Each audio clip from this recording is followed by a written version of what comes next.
The years went by. Yudhishthir had sent Arjun to find out the news of the Yadus and Krishna in Dwarka. It was a couple of months before Arjun came. Parikshit had become a young man. Yudhishthir started seeing inauspicious signs, and that worried him tremendously. Yudhishthir said, "What's going on? The seasons are getting disrupted on this earth. The monsoon doesn't come in time, the winter doesn't come in time, the summer doesn't come in time. The clouds come and they do not rain. The smoke gathers, it refuses to move. The cows refuse to give milk. If they do, the calves, they refuse to drink. I am seeing an increase in irreligion amongst the people. There are so many crimes being committed. What is happening?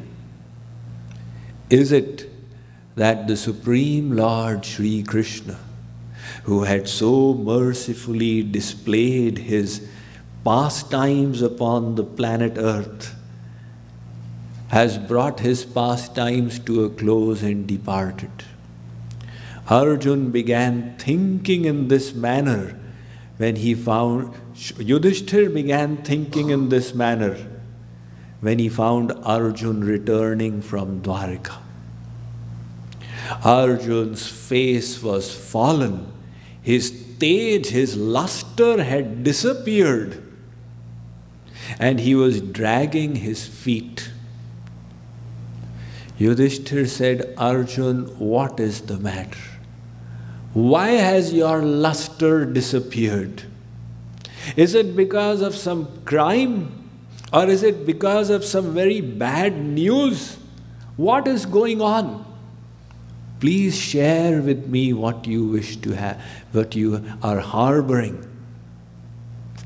So Arjun broke the news.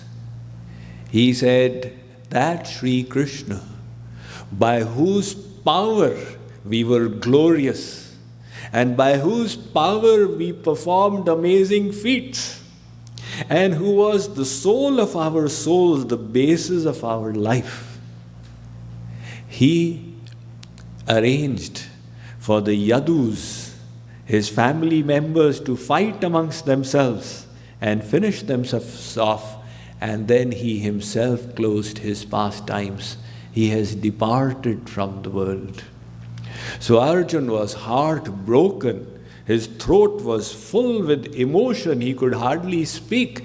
He said, "O Sri Krishna, in front of my eyes I found the city of Dwarka getting flooded. As Sri Krishna left, on his instructions I went there.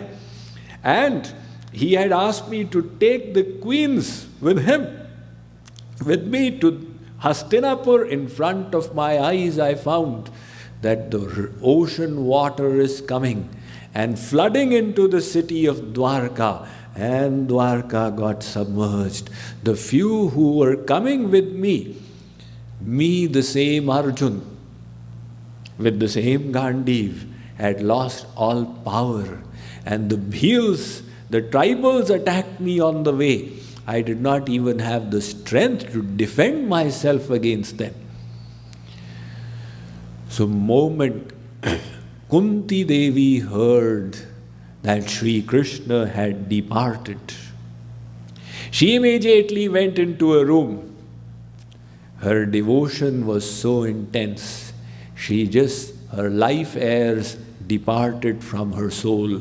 Kunti Devi also left the world. Yudhishthir made a decision. Yudhishthir said, "Now I do not wish to engage in these kingly duties.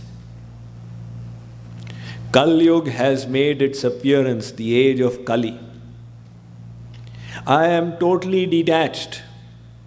I wish to retire to the forest and engage in spiritual practices." Yudhishthir established Parikshit, Arjun's grandson, as the king. And the 5 Pandavas, along with Draupadi, they retired to the forest. There is the famous Swargarohan Katha in the Mahabharata, how the 5 Pandavas along with Draupadi, they climbed up the Himalayas and all that happened. So Parikshit, now a young man, he became the king.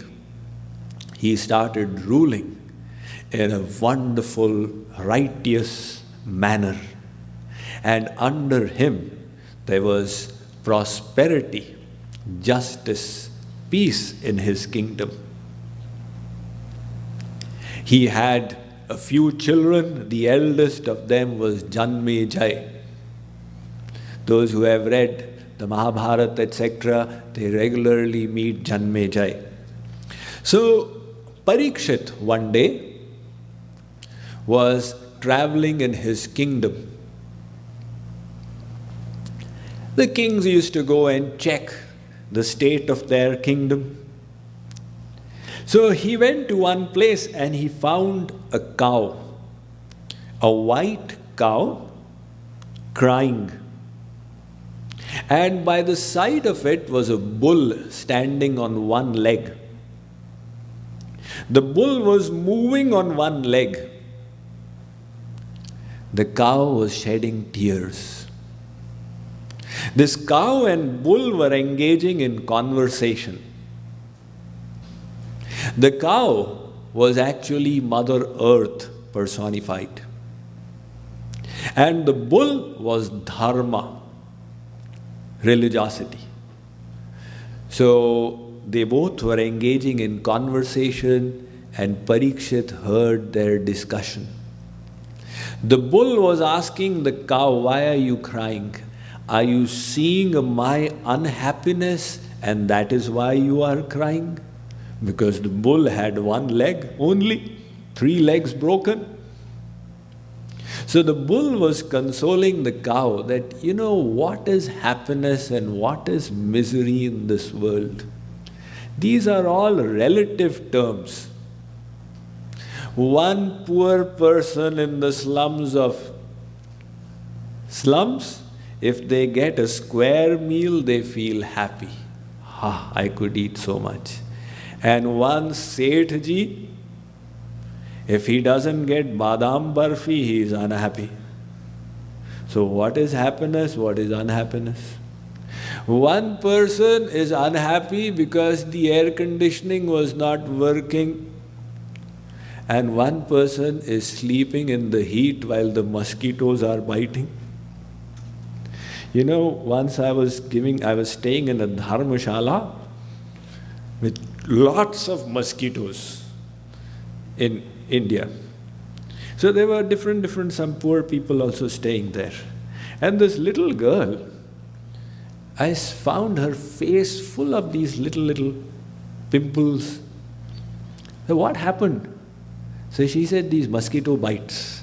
Now while I used to take, some mosquito repellent, she never had anything. I said, "My God, every day the mosquitoes come and bite you. How are you able to sleep? One mosquito makes it impossible for us to sleep." So the bull said, "What is happiness? What is unhappiness? There is nothing to lament about." The cow said, "No, it's not that. There are so many sins being committed on me, Mother Earth. I am disturbed. The way people's mentalities are slipping. They are moving away from the path of dharma. They are embracing adharma. Seeing all this, I am disturbed and shedding tears." So Parikshit was hearing this conversation and deeply moved by it when he found one ugly man, very dark. He came with a stick, a staff, and started breaking that one leg of the bull. Parikshit said, "You have the courage to do this in my kingdom in front of my eyes? Don't you know it's the dharma of a king to prevent injustice? towards women, towards the weak, towards the old. You are doing this in front of my eyes. So Parikshit gave him chase. That man ran here and there and finally surrendered to Parikshit. Parikshit said, "Who are you to do something like this?" The man revealed, he said, "I am Kali Yuga, the age of Kali, the age of quarrel and hypocrisy." Parikshit said, "What are you doing in my kingdom?" He said, "By the will of God, these ages come, and I have to come by the plan of God. You have to give me some shelter in your kingdom where I can reside." You know the sequence of yugas: Satyuga, Treta Yuga, Dwapar Yuga and Kali Yuga. So it's my time, I have to come. So Parikshit realized that he has to give some place to Kali Yuga. So he said, "All right, you can reside in these 4 places in my kingdom. In the prostitute houses, in the slaughter houses,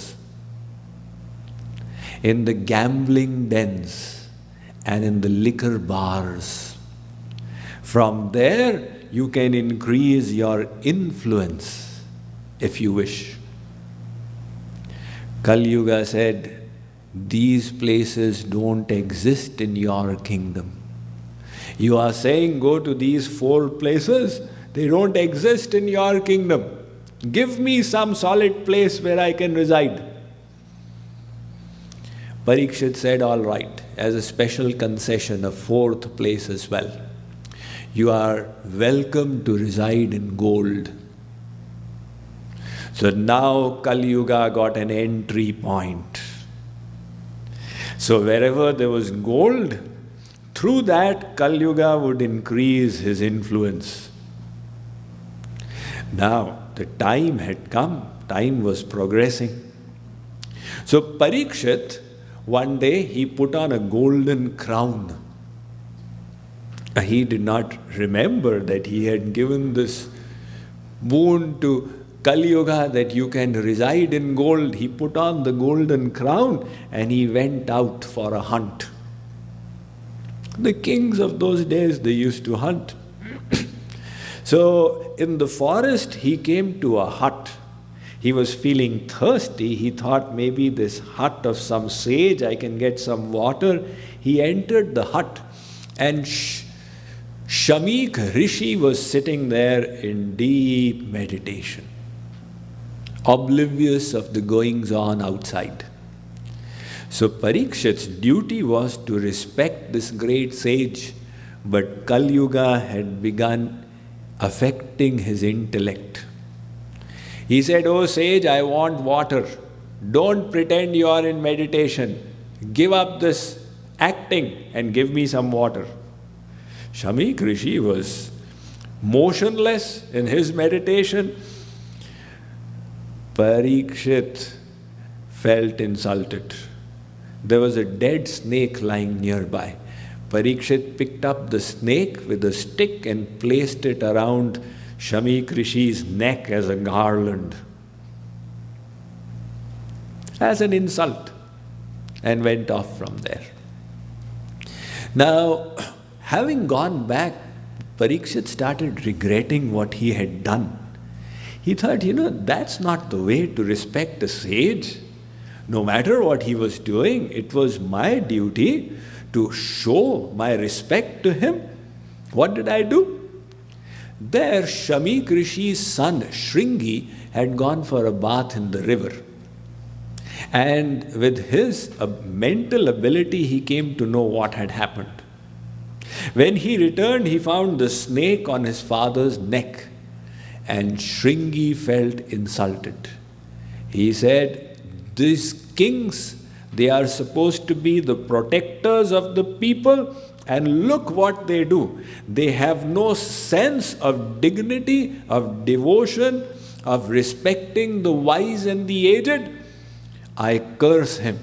7 days from now, the poisonous snake Takshak will come and bite him and be the cause of his death. So when Shamik Rishi, he came out of his trance, he found the dead snake, he put it aside, and his son Shringi told him, Father, this is what happened and I've cursed the king. Shamik said, my child, you should not have done that.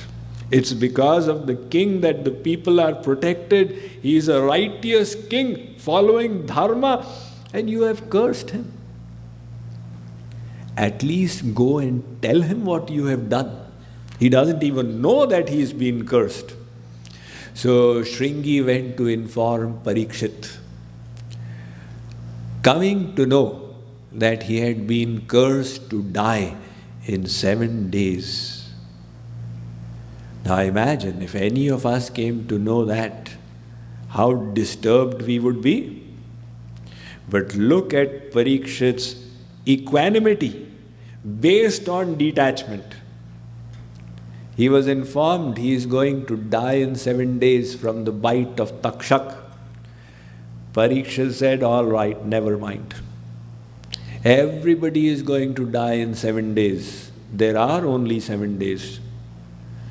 If you start from Sunday, you end on Saturday. If you start from Monday, you end on Sunday. There are 7 days in which everybody dies. So what is the big deal?